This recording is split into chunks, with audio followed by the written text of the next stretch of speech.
Atlanta is home to many things. It's the home of Dr. Martin Luther King Jr. It's the home to the world's busiest airport. It's the home of the Mercedes-Benz Stadium. It's the home of rap, trap, hip-hop music.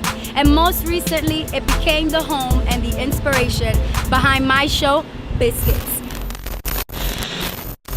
For the next few weeks on my Biscuits episodes, I'm gonna take you on a journey. I want you to get to know Atlanta with me. We're gonna talk to producers, we're gonna talk to artists, we're gonna talk to business owners, we're gonna talk to the people that eat, breathe, sleep, live Atlanta, and we're gonna get to know it like never before. So tune in with me, Cass Marie, on Biscuits every Friday.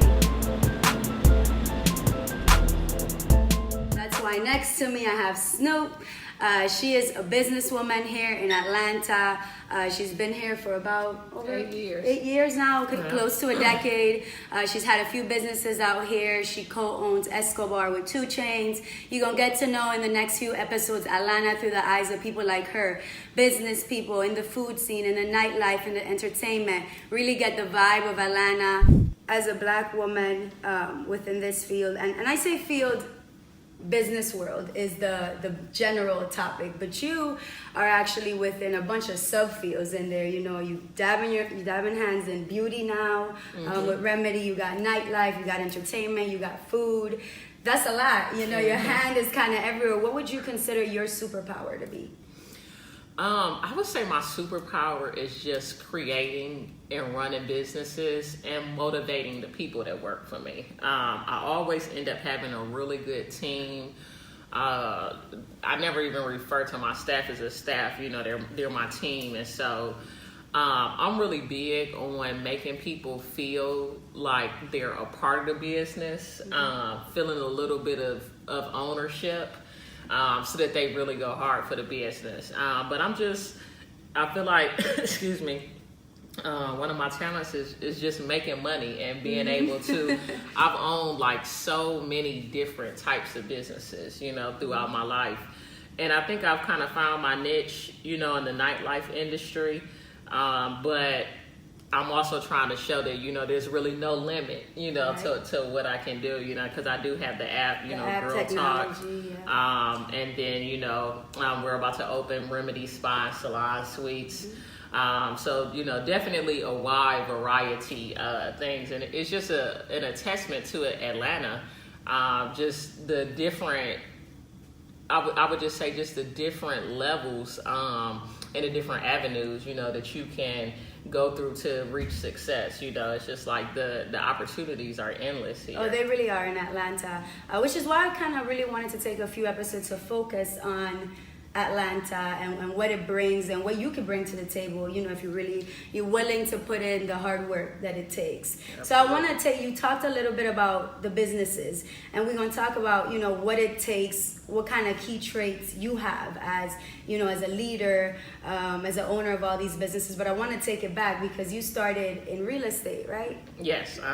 So how did you go from real estate to ending up co-owning Escobar, Girl Talk, Remedy? You got members only that's coming up too. It's in the works. Yeah, I mean, that's a 16-year story right there. But pretty much, so I started off after I graduated from Vanderbilt. I was a financial advisor. And this was just back in like 2008, 2009, when real estate was real big, but we were also kind of going through kind of like a slick depression or whatever right before Obama was elected. So the financial economy was really, really bad. And then, you know, we got Obama in office. But so real estate was just always something that was, I think everybody knew to invest in, you know, to kind of just make a stable retirement for yourself, you know, later on down the road. So started investing in real estate. And then during that 2008, 2009 period, where the economy wasn't doing well, I found that wasn't really where I was making my money at. And I had really didn't really do a good job. Did you have a passion for it, or was it more so about it was just more so about the money? Okay. Yeah, it was just definitely more so about the money. And so after that, I just kind of went through a period, I would say, of about 2 to 3 years of just finding myself. So I was getting involved in just all type of different things. This was young 20s. Yeah, so I was like 24 at the time. Okay. I was 25 when I moved here to Atlanta. So yeah, so this was like between the ages of like 22 through 25. I graduated from college when I was 20. So the first couple years, I thought I was just basically going to do what you went to school for, right? yeah. What I went to school for, and what I decided that I was going to be, you know, after graduating. But I think once you actually start getting into the fields and you start living life, you end up moving into things that you're more passionate about doing. You know, it goes from not you just did taking a basketball job at one point, right? And I'm sure that's something you was passionate about. And then, right, yeah, it wasn't gonna be enough money. You're not for playing me, basketball though. today, Nah. so yeah. But yeah, so I think that like it's all about, you know, at first you just kind of do things because it's paying the bills, you know what I mean? And then you eventually get to have a little bit of life experience, business experience, work experience, and get to move into things that you're more passionate about doing.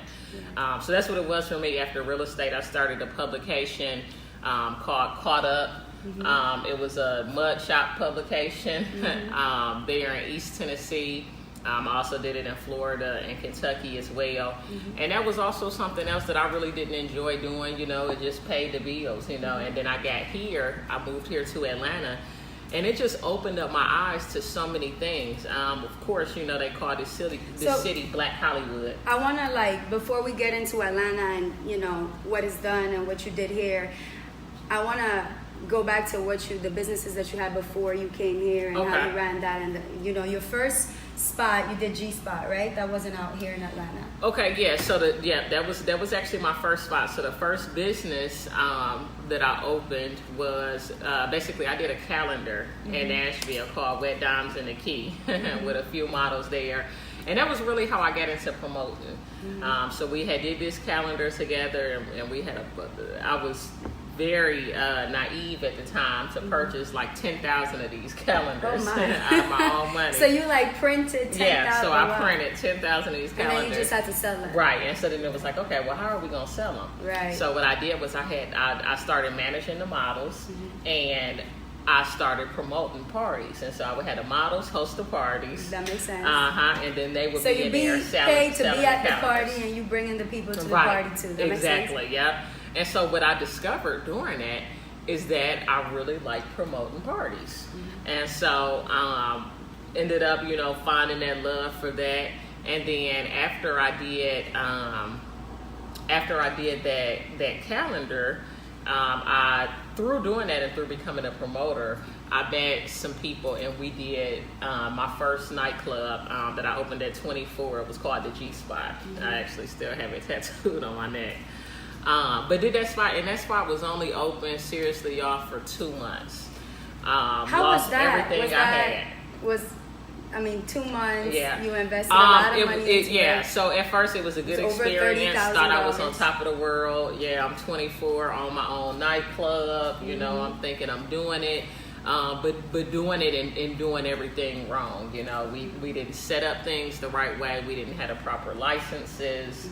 The paperwork that'll get to you. Yeah, absolutely. And it's why now to this day it's so important for me to do things right, because I know the dire consequences that it results in when you don't do things the right way. So we didn't do things right. The club was shut down within a couple of months. And then after that is when I did the newspaper company. Right. Did that. I did that paper, Caught Up, and I still had that when I moved to Atlanta. So that's what I had read. So what I read was that, you know, you came here on vacation and you fell in love with everything about it, and then you moved here and you were kind of a hands-off manager of those two. So then that didn't fall through so much in terms of the partnership. Something went wrong. Yeah, so what happened was the guy that was managing the company for me, he basically got jealous and pretty much said, hey, you know, I'm doing all this work, you know, I could do this for myself. And he also knew the contracts that I had in place with the companies and the stores that were selling the paper. So he decided to start his own business. He decided to start his own business, which doing must the have exact been same thing and just changed the name on the paper. Oh wow. Yeah. Which must have been super hard. And then you had another business later on where there were some troubles with partnership as well. How did that impact you getting into partnerships later on? Like when you moved to Atlanta, you do have partnerships now that exist. So how did that impact how you look at partnerships? Yeah, so it really took, I would say, that second partnership that failed, for me to really learn my lessons. In my younger days, I never learned the first time. And of course, the best lesson is a financial lesson. So after Caught Up, that situation happened. I ended up doing Party Bus Kings. I ended up and I owned those party buses with the girl that I was dating at the time, and that was a crazy situation as well. But anyway, I ended up opening up the Hookah Hideaway, and that was really like my first really successful business, and I did that by myself. And after that, I did a partnership and opened up another club in Macon, Georgia called Posh Ultra Lounge, and that was with two other individuals. And I would say that I really learned a lot there about partnerships and who to work with and who not to work with, because that was another unsuccessful, shot at the rodeo. And when it came around to 2 Chainz, I think the difference is he allows me. He stays in his lane, I stay in mine, and he allows me to run the business. He knows that he's not a restaurateur, he's a rapper, you know what I'm saying? So he doesn't try to come in and say, hey, my little cousin Earl, he gonna be the security and such gonna be in here washing dishes. He doesn't do any of that. And you know what? I want to attest to that real quick, because I do know that you run a tight ship. So I moved to Atlanta about a year ago now. So a couple months ago, I believe it was 7-8 months ago, I did go in there. You guys were looking for servers and stuff, and I didn't have a lot of experience at the time. Snoop took my resume. She looked at it. She was like, first I didn't even have it printed out. You were like, you're supposed to bring it printed out. So that was already an issue. You gave me a chance. You let it bring it up on my phone. I brought it up. You're like, you can't even interview. You don't even have enough experience. And you kept it moving. It really was one of my first impressions of you. After then was when I started following you and following your story and getting into it. So some that I want to ask you is that I think is important, to the Atlanta edition and to the reason why we're here, you and I sitting down and having this conversation. You owned businesses outside of Atlanta, and now you own businesses here. How is running a business in Atlanta, how has that been different from running a business elsewhere? How's that been different in terms of you being a Black woman, and in terms of you just being a leader? I think, opening up and running a business is hard, no matter where you are. I think it's a little bit easier here in Atlanta because you get to see people that look just like you that are doing it. It's people that look just like you that when you're trying to get your license, you're going and you're talking to people that look exactly like you. So it makes it so much easier when you're in a city where you can see other people that's actually doing it. You know what I mean? So, and I think that's the difference when it comes to Atlanta. Atlanta welcomes their Black business owners, whereas some other cities, I can't say the same for them. Well, I want to thank Snoop for coming in. We could keep talking on and on. Like I said, she's involved in so many businesses. It's tech, it's beauty, it's the nightlife, it's the food scene. Really take some time to go to her page, go to her website, read up some more on her story. It really is one of twists and turns. Thank you for being here. I'm going to force her to take one of these biscuits with her because they're really good. Thanks for being here. This is Biscuits with Cass Marie. Peace, y'all.